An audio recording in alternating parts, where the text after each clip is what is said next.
కుజగ్రహ మహిమ.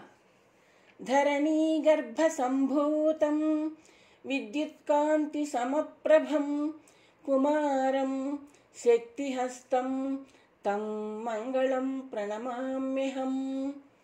నిర్వికల్పానంద కుజస్తోత్రం పఠించి తన కథాకథనం కొనసాగించాడు. పరమశివుడి స్వేదం నుండి భూదేవి పుత్రుడుగా అవతరించిన కుజగ్రహం భూకారకుడని యుద్ధకారకుడని శాస్త్రాలు చెప్తున్నాయి. ముఖ్యంగా దంపతుల ఐక్యత మీద కూడా కుజుడి ప్రభావం అధికంగా ఉంటుంది. గురువుగారు, కుజుడి అనుగ్రహం వల్ల భూలాభాన్ని పొందిన వాళ్ల చరిత్ర ఏదైనా చెప్పండి, శివానందుడు అడిగాడు. ప్రధానంగా కుజగ్రహ ప్రభావం గురించి ఏ పురాణంలోనూ, ఏ కావ్యంలోనూ, ఏ చరిత్రలోనూ ప్రత్యేకించి ఏమీ చెప్పబడలేదనే మనం అనుకోవాలి. అంటే కుజగ్రహ వీక్షణ వల్ల ఈ వ్యక్తికి ఇలా జరిగింది కాబట్టి కుజగ్రహ ప్రభావం పనిచేసిందని, అలా జరగడానికి మూల కారణం కుజగ్రహ వీక్షణే అని మనం చెప్పుకోవచ్చు. ఇప్పుడు మనం చేయబోయేది అదే. నిర్వికల్పానంద చిరునవ్వు నవ్వాడు. ఎవరు గురువుగారు ఆ వ్యక్తి? చిదానందుడు కుతూహలంతో ప్రశ్నించాడు. ఒకరు కాదు, ఇద్దరు. ఆ ఇద్దరు రామాయణంలోని పాత్రలు. ఒకటి ప్రధాన పాత్ర, రెండవది అప్రధాన పాత్ర. నిర్వికల్పానంద అన్నాడు. ప్రధాన పాత్ర శ్రీరాముడు, అప్రధాన పాత్ర ఊర్మిళ. శ్రీరాముడు, ఊర్మిళ కుజ ప్రభావం ఆ ఇద్దరి మీద పనిచేసిందా? విమలానందుడు ఆశ్చర్యం వ్యక్తం చేశాడు. చెప్పానుగా, పనిచేసింది కాబట్టే ఆ ఇద్దరికి ఆ విధంగా జరిగింది అని అనుకోవాలి మనం. మళ్ళీ ఒకసారి మీకు గుర్తు చేస్తాను. మహి పునర్వసుతార మధ్యాహ్న వేళ గ్రహ పంచకమును ఉదగ్రస్థితి తనర తొలగక గురుడు చంద్రుడు కూడియుండ లలిత కర్కాటక లగ్నమునందు అంటూ శ్రీరామ జనన సమయంలో గ్రహస్థితిని తెలియజేస్తోంది రంగనాథ రామాయణం. శ్రీరామచంద్రుడుగా కౌసల్యాదేవికి ఆ శ్రీ మహావిష్ణువు జన్మించబోయే సమయానికి గ్రహాలన్నీ చకచకా కదిలి ఉచ్చస్థానాలు చేరుకున్నాయి అన్నారు పెద్దలు. అంటే గ్రహస్థితిని అనుసరించి శ్రీరామ జననం జరిగిందని అర్థం. అంటే ఆయన జననం మీద గ్రహాల ప్రభావం ఉందని అర్థం. అదేవిధంగా యుద్ధంలో ఆదిత్య హృదయ స్తోత్ర పారాయణ ద్వారా గ్రహరాజైన సూర్యగ్రహం అనుగ్రహాన్ని పొందిన అనంతరమే శ్రీరామచంద్రుడు రావణవధ చేయగలిగాడు. ఈ కథనాన్ని సూర్యగ్రహ మహిమలో చెప్పుకున్నాం గురువుగారు, సదానందుడు అందుకుంటూ అన్నాడు. కాబట్టి మొదలు తుది సందర్భాలలో గ్రహవీక్షణ ఆ శ్రీరాముడి మీద తన ప్రభావాన్ని చూపిందని మనం నిశ్చయంగా చెప్పుకుంటున్నాం. అలాగే ఆయన చరిత్ర మధ్యలో కూడా ఏదో గ్రహ ప్రభావం ఉంటుందనుకోవడం అసంబద్ధం కాదు. శరీరం అనేది పంచభూతాల సమ్మేళనంతో రూపొందుతుంది. అందుకే శరీరాన్ని పాంచభౌతికం, పంచభూత సంబంధమైంది అంటాం.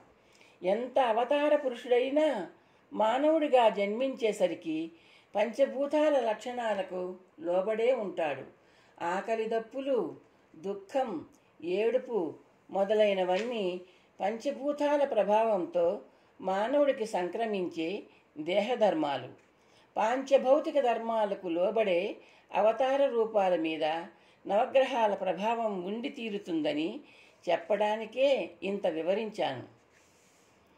ఈ వివరణ మాకు కొత్త అంశాలను తెలియజేసింది గురువుగారు, చిదానందుడు అన్నాడు. జన్మించిన ప్రతి జీవి మీద నవగ్రహ ప్రభావం ఉంటుందని అర్థం చేసుకున్నాం. అది అంశావతార పురుషులకు, అవతార పురుషులకు కూడా వర్తిస్తుంది.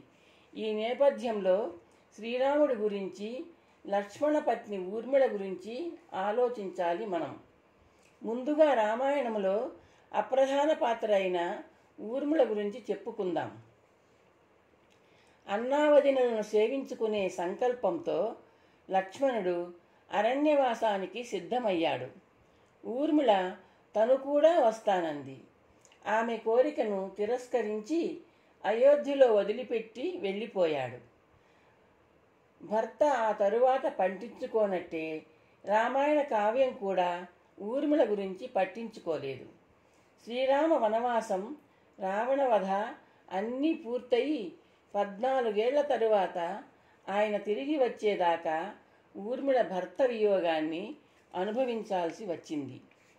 ఆ 14 సంవత్సరాల పాటు ఊర్మిళ గాఢ నిద్రలో ఉండిపోయిందని చెప్పారుగా గురువుగారు. సదానందుడు అడ్డు తగులుతూ అడిగాడు. అవును, ఊర్మిళాదేవి నిద్ర అనే స్త్రీల పాట ఆ విషయాన్ని తెలియజేస్తోంది. ఆంధ్ర స్త్రీలోకంలో బహుళ ప్రచారంలో ఉన్న పాట అది. ఆ పాటలలో ప్రస్తావించబడిన విధంగా ఊర్మిళ 14 ఏళ్ల పాటు నిద్రలో మునిగిపోయిందో, భర్త వియోగ దుఃఖంతో తనకు తాను ఏకాంతవాస శిక్ష విధించుకుందో మనకు ఇదమిద్ధంగా తెలియదు. 14 ఏళ్ల సుదీర్ఘకాలం ఆమె భర్తకు దూరంగానే ఉందని, వియోగ వేదనను అనుభవించిందని తెలుసు. ఊర్మిళకు సంభవించిన భర్తృవియోగ క్లేశానికి కారణం కుజుడి వీక్షణ ఆమె పట్ల వక్రంగా ఉండడమే అని మనం ఘంటాపదంగా చెప్పుకోవచ్చు. కుజగ్రహ అశుభ దృష్టి ఊర్మిళ మీద ఉన్నట్టే శ్రీరాముడి మీద కూడా వనవాస కాలంలో పనిచేసిందని మనం సులువుగా ఊహించుకోవచ్చు. ఊర్మిళ నుండి ఆమె భర్తను దూరంగా తరలించినట్టే కుజగ్రహ వక్రదృష్టి శ్రీరామచంద్రుడి నుండి ఆయన భార్యను దూరం చేసింది. అంతేకాకుండా యుద్ధానికి ఆయనను గురి చేసింది. కుజుడు యుద్ధకారకుడు కూడా. అంటే శ్రీరాముల వారికి సీతావియోగము, రావణాసురుడితో యుద్ధము సంభవించడానికి కారణం కుజగ్రహ ప్రభావమేనంటారా గురువుగారు? చిదానందుడు అడిగాడు. నిర్వికల్పానంద చిన్నగా నవ్వాడు. కుజగ్రహ వీక్షణ సక్రమంగా శుభంగా ఉన్నట్లయితే శ్రీరాముడికి సీతావియోగము, రావణుడితో యుద్ధము సంభవించి ఉండేవి కావు అని అనవచ్చు. అందులో ఎలాంటి సందేహానికి అవకాశం లేదు. ఊర్మిళ విషయం కూడా అంతే. రామాయణ గాథ, ఊర్మిళ కథ మీ అందరికీ తెలిసినవే కదా.